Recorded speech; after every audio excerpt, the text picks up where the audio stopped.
আমার দাদার মুক্তিযোদ্ধার কোটা সার্টিফিকেট আছে, বাসা ভাড়া কমাবেন না?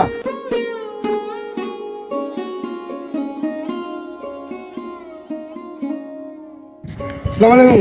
ওয়ালাইকুম আসসালাম। ভালো আছেন? হ্যাঁ, ভালো আছি। কি খবর? এই মাসে বাসা ভাড়াটা তো দিলা না। দিব আর কি, দেবা আজকের মাসের 10 তারিখ হয়ে গেছে, কবে দেবা এখনো? এই 3,000 টাকা নেন। 3000 কেন? বাসা ভাড়া তো 5000। আমি নাতি নাতি নাতি কিসের নাতি? আমি মুক্তিযোদ্ধার নাতি, আমার দাদা মুক্তিযোদ্ধা করছে।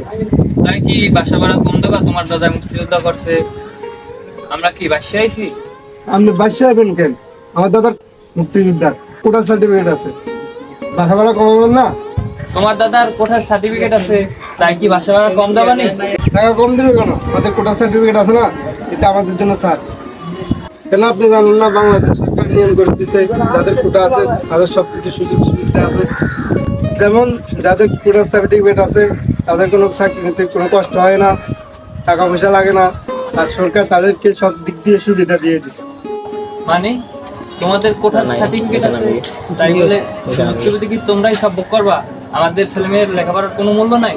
যদি নিয়মটা এইরকম হয় তাহলে গরিব মধ্যবিত্ত তাদের ছেলেমেয়েরা কি কোনো সুযোগ সুবিধা পাবে না? গরিব মধ্যবিত্ত পরিবারে অনেক মেধাবী ছাত্র আছে, তারা লেখাপড়া শেষ করে কি করে? রিক্সা চালাই খায়, কৃষকের কাজ করে খায়। তাদের জন্য কোনো সুযোগ সুবিধা দেয় না সরকার? সব সুযোগ সুবিধা তোমাদের দিয়ে দিছে। তোমাদের কি আছে? একটা কোঠা আছে, তাদের সার্টিফিকেটের কোনো মূল্য নাই। যারা দিন আনে দিন খায়, প্রত্যেক ঘরে ঘরে মেধাবী ছাত্র আছে, তাদের ছেলে মেয়ের লেখাপড়া শেষ করে কি করে? রিক্সা চালায়, কৃষকের কাজ করে। অথচ এসএসসি পাস করা ছেলেটা কোঠার সার্টিফিকেট দেখিয়ে সে সরকারি চাকরি করে। এটাই কি দেশের নিয়ম?